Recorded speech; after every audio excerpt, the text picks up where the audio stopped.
ஏனென்றால் மஹிந்த என்பவர் பிரபாகரன் என்கின்ற ஒருவரை அவருடைய காலத்திலேயே எதிர்கொண்டவர் என்பதனையும் அவர்கள் கூற முற்படுகின்றார்கள். இது மஹிந்த தரப்பினுடைய மற்றும் ஒரு நிலைப்பாடாக இருக்கின்றது. மஹிந்த ராஜபக்ச விசாரணைக்கு அழைத்துச் செல்லப்பட்ட போது பெருமளவான மக்கள் அங்கு கூடியிருந்தார்கள். அவர்கள் அனைவரும் உண்மையிலேயே தானாக வந்தவர்களாம். மஹிந்த சகோதரர்கள் கோட்டாபாய ராஜபக்ச, முன்னாள் ஜனாதிபதி கோட்டாபாய ராஜபக்ச போன்றவர்கள் எல்லாம் அவர்கள் கோஷம் எழுப்பியவாறு அங்கு நகர்ந்து சென்றார்கள். அது மட்டுமல்லது முன்னாள் ஜனாதிபதி ஓடி செல்லுகிறது போன்ற ஒரு காணொளி இருந்தது. அவர்கள் மிகவும் நிதானமாக லஞ்ச ஊழல் ஆணைக்குழுவுக்கு அருகில் ஒரு அரசியல் கூட்டமாகவே இதனை கணிக்க அல்லது எத்தனிக்க முற்படுகிறார்கள். பெருமளவான நபர்கள் ஒன்று கூடியதோடு மட்டுமல்லாது இந்த வாகனங்கள் பயணிப்பதற்கும் கூட அங்கு இடைஞ்சல் ஏற்படுத்தி இருந்தார்கள்.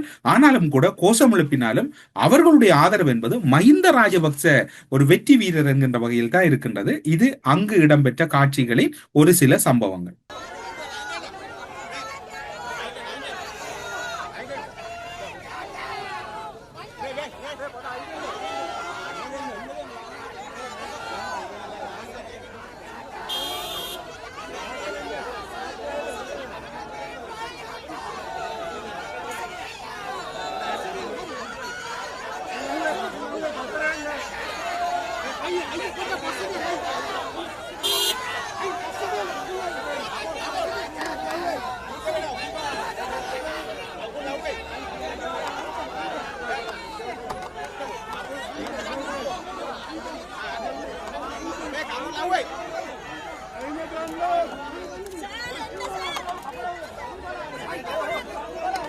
இப்போது நீங்கள் பார்த்திருப்பீர்கள், அதாவது மஹிந்த ராஜபக்ச லஞ்ச ஊழல் ஆணைக்குழுவுக்கு அழைத்ததற்கும் புலம்பெயர் தமிழர்களும் ஈழத்தமிழர்களின் காரணம். அது மட்டுமல்லாது புலிகளின் தலைவர் விடுதலை புலிகள் அமைப்புகளையும் இவர்கள், அதாவது மஹிந்த ராஜபக்ச தரப்பை பொறுத்தவரையில் அவர்களுடைய அரசியல் அறுவடை அல்லது அவர்களுடைய அரசியல் முதலீடு என்பது புலிகளும் அதன் தலைவரும். இன்று வரைக்கும் புலிகளின் தலைவரை பார்த்து நடுங்கும் ஒரு தரப்பாகத்தான் மஹிந்த ராஜபக்ச இருக்கின்றது. காரணம் என்ன சொன்னால் அதனுடைய அறமும் அந்த போராட்டத்தினுடைய ஒரு சுயநலமில்லா தன்மையும் இன்று வரைக்கும் மஹிந்த தரப்பை உலுப்பிக் கொண்டிருக்கின்றது.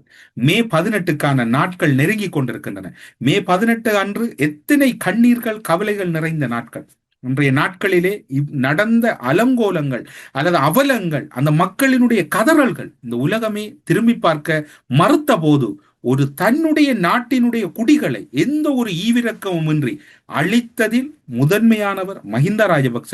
இரண்டாவது, அதனை பார்த்து சுய இன்பம் கண்ட ஒருவர் என்று சொன்னால் பாதுகாப்பு அமைச்சின் செயலாளராக இருக்கக்கூடிய கோட்டாபாய ராஜபக்ச.